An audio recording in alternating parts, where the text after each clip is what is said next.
que não pode se apagar, graças a Deus. No primeiro elo desta campanha, sexta-feira passada, quem aqui esteve vai recordar que eu tratei aqui sobre 3 tópicos. Primeiro, eu disse que não há missão sem capacitação. Segundo, não há pregação sem poder. E terceiro, não há avivamento sem o derramamento do Espírito Santo.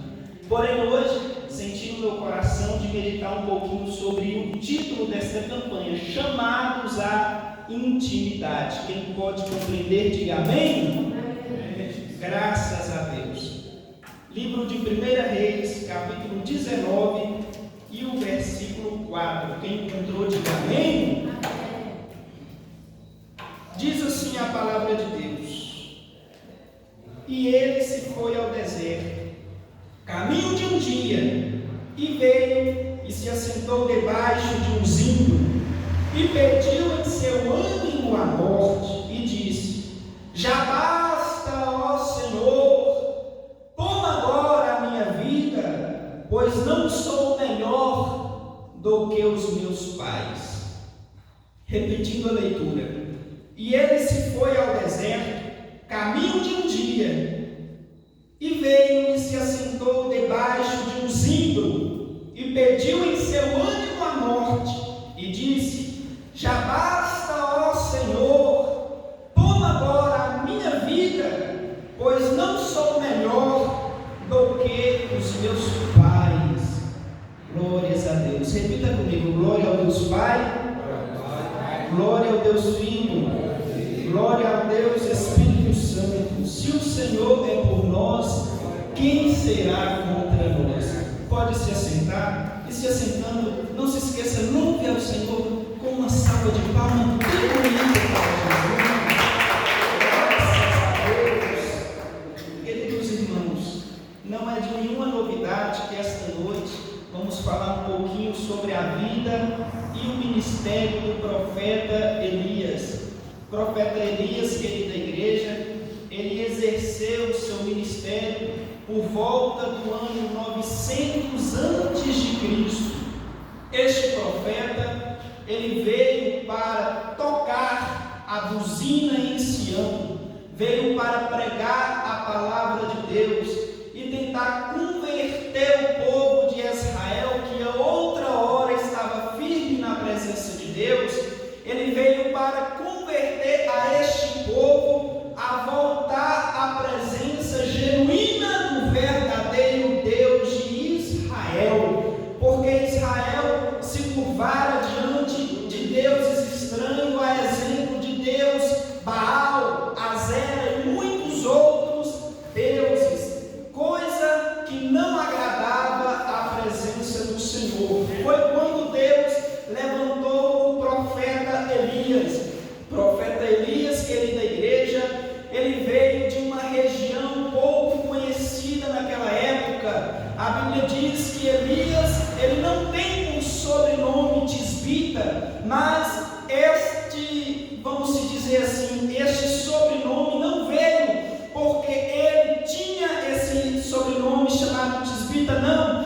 Este nome veio de um lugarejo aonde ele residia, aonde ele morava. Deus pegou Elias de uma aldeia pouco conhecida da época para trazer ele à presença do rei Acabe da sua época, para pregar para aquele rei, para falar para aquele rei que eles estavam distanciados da presença de Deus,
Bíblia começaram a sua trajetória e acabaram morrendo de forma trágica, porque começaram no Espírito, acabaram porém na carne. Mas o profeta Elias não. Este homem permaneceu firme, este homem permaneceu constante, este homem permaneceu estando na presença de Deus. Veio o vendaval, ele estava firme. Veio as dificuldades, Elias estava firme, porque ele conhecia que por mais que as dificuldades batiam forte contra a sua casinha espiritual, a qual ele tinha edificado sobre a rocha, mais forte era o Deus que estava na vida dele, mais forte era o Senhor Deus que estava nos sustentando. Aleluia, graças a Deus. Querida igreja, veja só a trajetória deste homem, que nem genealogia certa ele tinha, pois a Bíblia diz que, como Melquisedeque, ele não tinha genealogia certa. A Bíblia diz que era Elias o tisbita, sem pai e sem mãe. A Bíblia também vai nos dizer que, como Enoque, ele foi transladado ao céu sem antes passar pela morte. Este homem nos traz exemplos maravilhosos e ainda nos traz uma lição tremenda. Qual lição é essa, irmão Júlio? A lição é a seguinte: por mais que nós estamos vocacionados e fazendo exatamente aquilo que Deus nos mandou fazer, por mais que na nossa vida nós venha ter a graça e o poder do Espírito Santo de Deus, isso não nos isenta de passar por dificuldade, isso não nos isenta de passar por aflição, pois este homem, logo após receber uma grande vitória, logo após de ter clamado, fogo do céu ter caído, Deus totalmente mostrar para o povo de Israel que ele estava sobre a vida de Elias e que Azera e que Baal eram deuses verdadeiramente estranhos. Logo após, querida igreja, de Elias ter sido honrado por Deus naquela súplica maravilhosa, a palavra de Deus vai nos dizer que Jezabel, esposa de Acabe,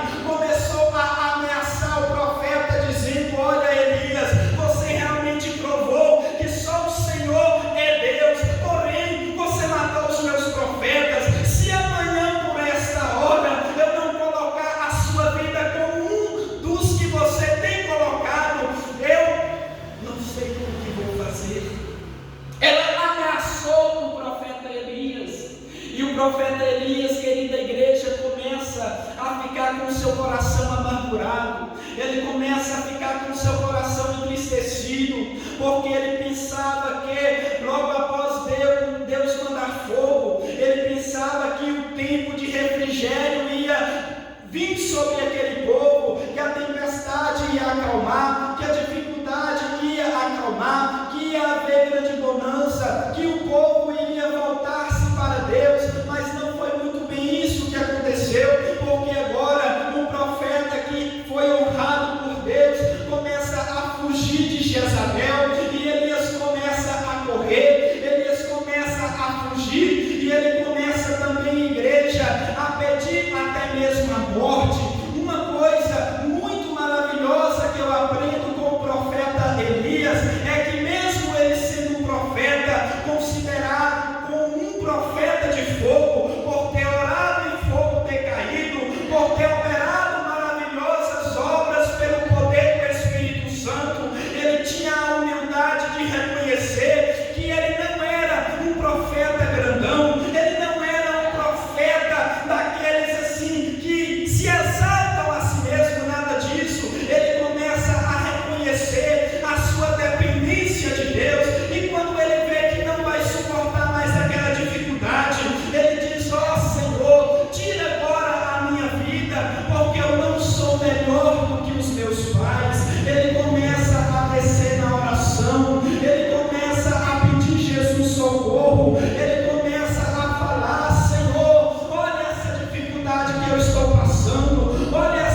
pais. Querida igreja, se tem uma coisa que eu tenho ouvido e guardado no meu coração é o seguinte: quando o homem é excessivamente grande em Deus, essa pessoa sabe que é pequeno e por isso cresce. Mas quando alguém se acha grande demais, na verdade essa pessoa é muito pequena, e a única forma que essa pessoa pequena tem para crescer é rebaixando a vida de outras pessoas. Quando você vê uma pessoa que se diz o tal, quando você vê uma pessoa que acha que não vai cair, que acha que não vai ter momentos assim que venha acabar se enfraquecendo na fé, quando você vê uma pessoa que não coloca o nome de Deus em primeiro lugar, quando você vê uma pessoa, meu querido irmão, que fala: olha, eu consigo passar por essa dificuldade aqui, pois eu sou muito forte, pelo meu braço da carne eu vou vencer. Você pode ter a absoluta certeza que na verdade essa pessoa é muito pequenina, mas a pessoa que realmente conhece que sem Deus ela não respira, que sem Deus ele não vive, que sem Deus ele não faz, que sem Deus ele não consegue atravessar aquela muralha, que sem Deus ele não consegue passar por aquela adversidade. Quando essa pessoa reconhece que tem que ter a dependência total de Deus, essa pessoa ela vence, essa pessoa ela pula muralhas, essa pessoa ela passa barreiras, essa pessoa ela começa a avançar, ela começa a vencer, porque colocou a sua vida na completa dispensação do Espírito Santo de Deus. Graças a Deus. Nós, querida igreja, nesses últimos tempos, nós necessitamos mais do que nunca de nos aproximarmos da presença de Deus. É só o Espírito Santo de Deus, é só Deus que pode nos fazer avançar.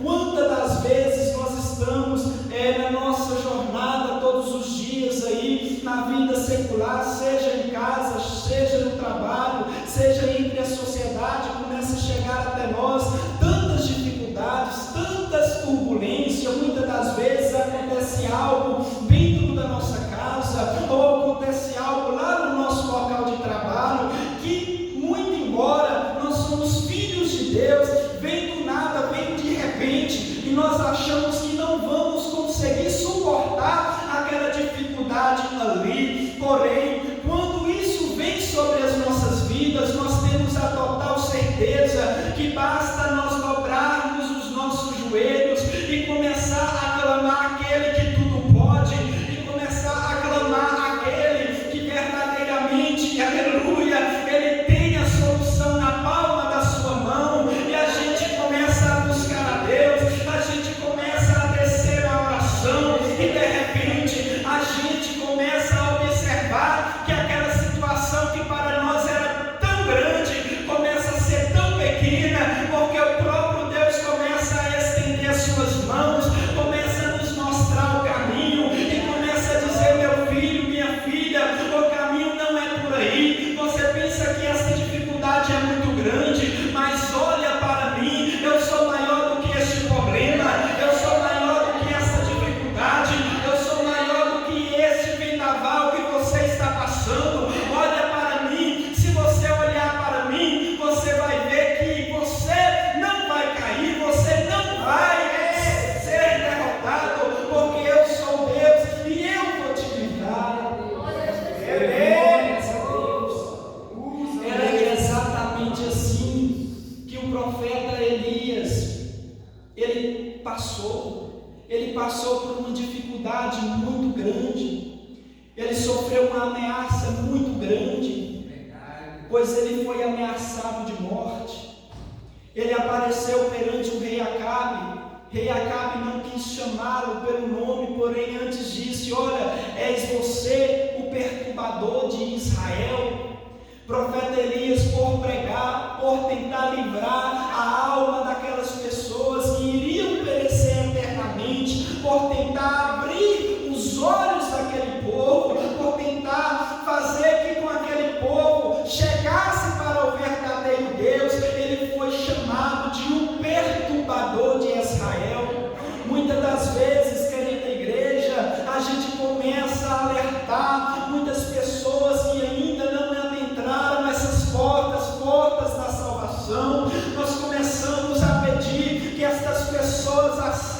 ao Senhor como único e Salvador, nós começamos, querida igreja, a convidar tais pessoas para vir ao templo, para assistir ao culto, para escutar a pregação da palavra, e muitas dessas pessoas acabam que falando mal de nós, acabam que chamando nós de perturbadores, de protestantes, de pessoas que falam demais e pedem para que nós venha tomar conta da nossa própria vida e que da vida delas cuidam elas, mas elas mal sabem que assim como o profeta Elias, nós estamos apenas tentando livrar a alma delas da ruína do inferno, da ruína que o pecado há de levar à humanidade.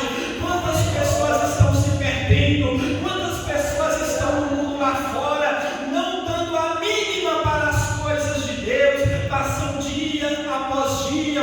Estas pessoas estão como na época de Noé, casavam, bebiam, davam-se em casamento, até que veio o dia em que Noé entrou na arca e o dilúvio levou a todos.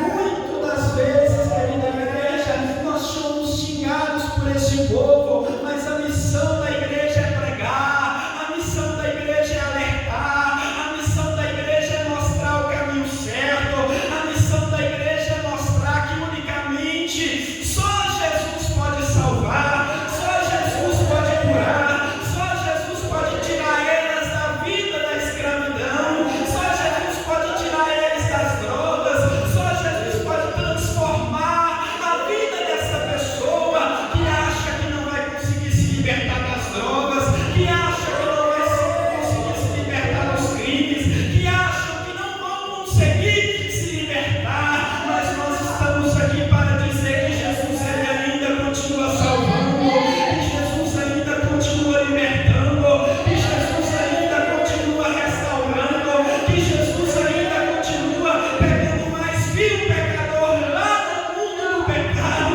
e transformando em vasos, transformando em instrumentos na tua presença.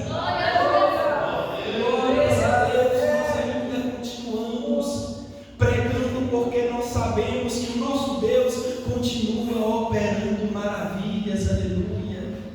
E Elias ele foi chamado de perturbador de Israel. O seu nome significa só o Senhor é Deus. Daí o motivo do rei Acabe, ao invés de confessar com seus lábios só o Senhor é Deus, antes porém chamam ele de perturbador de Israel.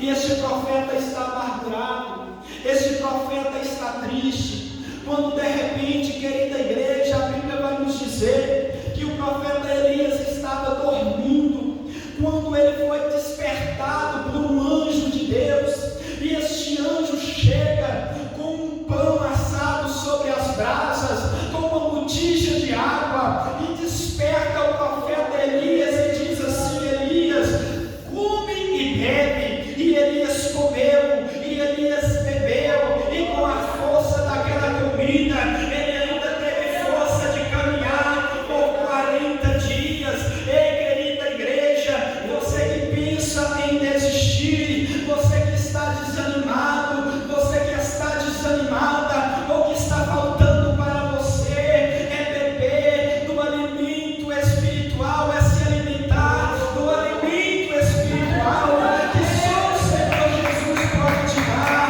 é só o Senhor Jesus que pode te alimentar, é só o Senhor Jesus que pode fazer que você venha ser alimentado espiritualmente, assim como foi o profeta Elias.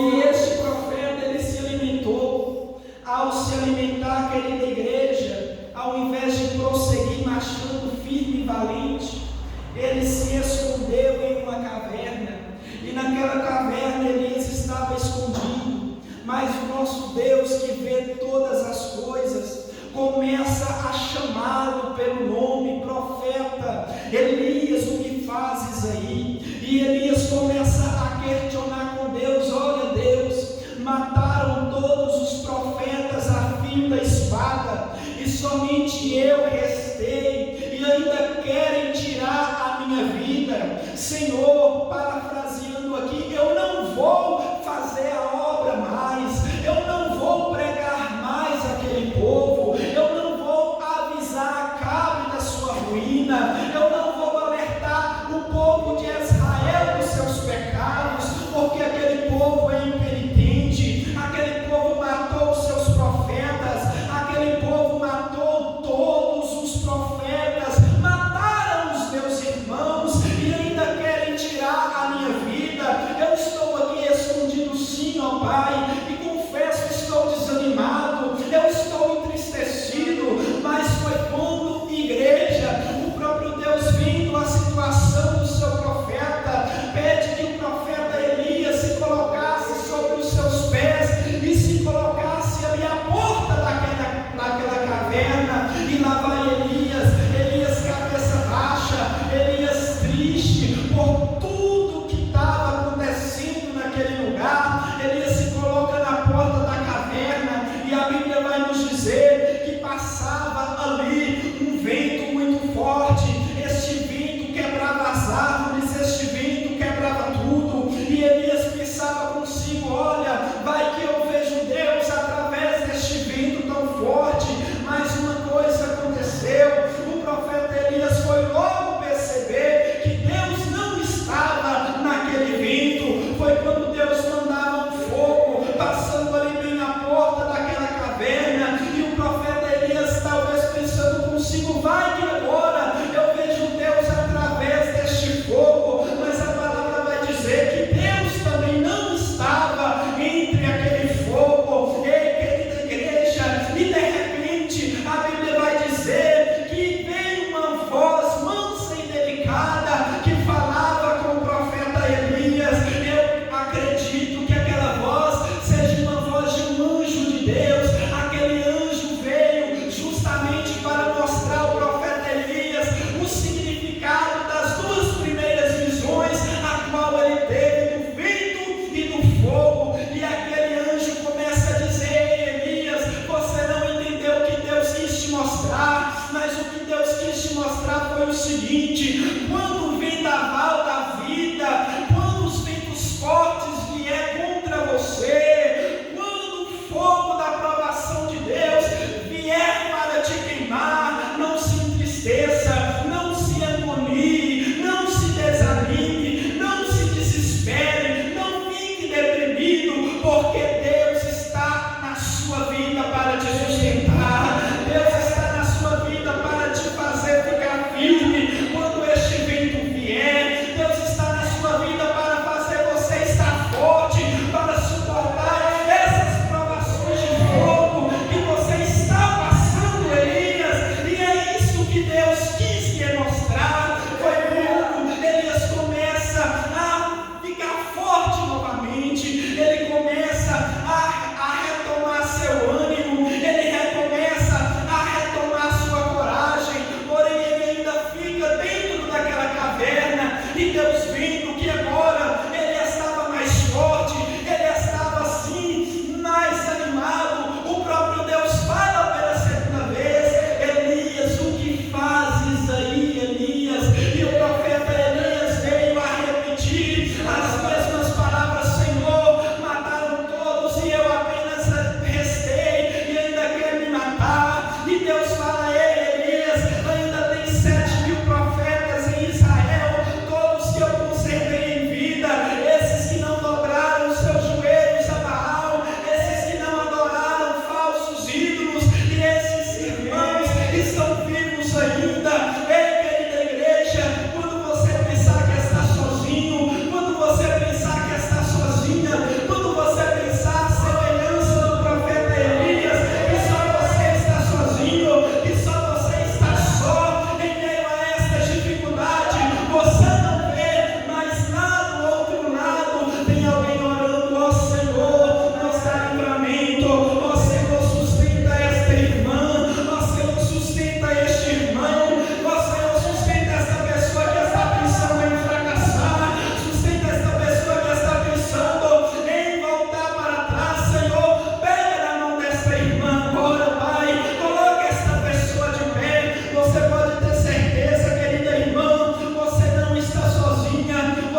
esse profeta, querida igreja, ele retoma suas forças, e ao retomar suas forças, ele começa a executar a vontade do Senhor. A Bíblia diz que ele, saindo da caverna, ele ungiu Eliseu como seu sucessor.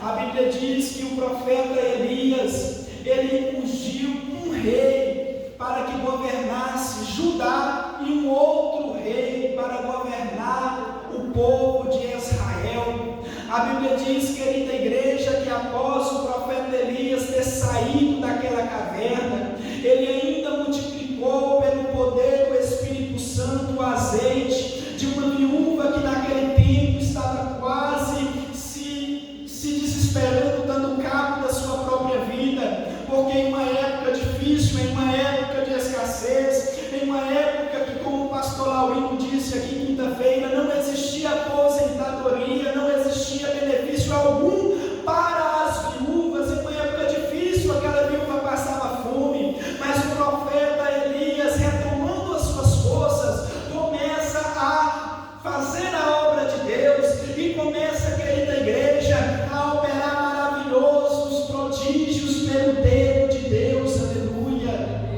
A semelhança dele nós não podemos parar, a semelhança dele nós não podemos, querida igreja, encurvar os nossos braços, a semelhança deste homem nós não podemos se desesperar a ponto de ficarmos afastados da presença de Deus. A exemplo dele, nós mesmo passando dificuldade, nós necessitamos orar, nós necessitamos ter a humildade de reconhecer que nós não somos nada, nós necessitamos ter a humildade de reconhecer que se não fora Deus sobre a nossa vida, Satanás já nos tinha nos engolido, já nos tinha nos devorado vivo. Nós precisamos, querida igreja, de ter Deus acima de tudo. É só Deus que pode nos livrar em um mundo tão corrupto que nós estamos vivendo hoje. É só Deus que pode aumentar a nossa fé, porque na verdade não tem sido fácil. Nós estamos observando aí a iniquidade se proliferando a cada vez mais.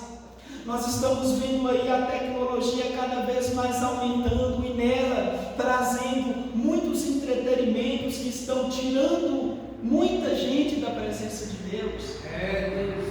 Não é errado a pessoa se atualizar, não é errado a pessoa ter tecnologia, mas é errado a gente substituir Deus com essas coisas vãs. É errado nós substituir o tempo da oração pelo entretenimento que a tecnologia está nos trazendo. Há quem diz por aí que a maior utilidade das redes sociais no último dia é provar que a falta de oração não foi por falta de tempo, mas por falta de prioridade. Muito embora, querida igreja, nós somos cristãos, muito embora nós somos fiéis a Deus, nós sabemos que nós temos um tempo para orar, para buscar a presença de Deus todos os dias, que nós devemos tirar este tempo para ler a palavra de Deus, porque nela há, aqui nestas escrituras, a verdadeira e genuína salvação. Nós começamos a afastar os poucos, afastar da palavra, afastar da oração, por muitas coisas que esta terra nos oferece. Quantas vezes nós nos dias das nossas vidas aqui, muitas das vezes nós deixamos de orar pelas ocupações, pelo nosso trabalho, às vezes chegamos em casa tarde demais, às vezes vamos almoçar e a hora passa voando demais, e nós nos esquecemos de buscar a Deus, e nós nos esquecemos de falar um pouquinho com aquele que nos dá respiração todos os dias, para nós viver, para nós trabalhar, para nós estarmos de pé. Muitas das vezes nós nos esquecemos, mas Deus está falando aqui esta noite, que é exemplo deste profeta, que mesmo sendo cheio do Espírito Santo, passou por certas dificuldades, que ele queria até mesmo desistir. Nós devemos ter a humildade como ele teve de reconhecer sem Deus nós não fazemos absolutamente nada, e que sem Deus nós não conseguimos ficar até mesmo de pé. E este homem, ele preferia que Deus tirasse a sua vida para não se deixar contaminar, porque ele dizia: Senhor, tira agora a minha vida, pois eu não sou melhor do que os meus pais venceram, talvez eu não possa vencer. Mas Deus mostrou para este profeta que assim como ele foi na vida de muitos outros profetas, o mesmo era também na vida do profeta Elias, aleluia. E não deixou que ele desistisse, mas acatou pela mão e o colocou de pé novamente. É desta maneira, desta forma que Deus vai fazer com você também, aleluia. Apenas não desista, apenas não se curve às dificuldades, apenas não se proste às dificuldades que este mundo nos oferece, apenas não se dobre, e Deus vai abençoar a sua vida, aleluia. Só quem crê nesta palavra, diga amém. Só quem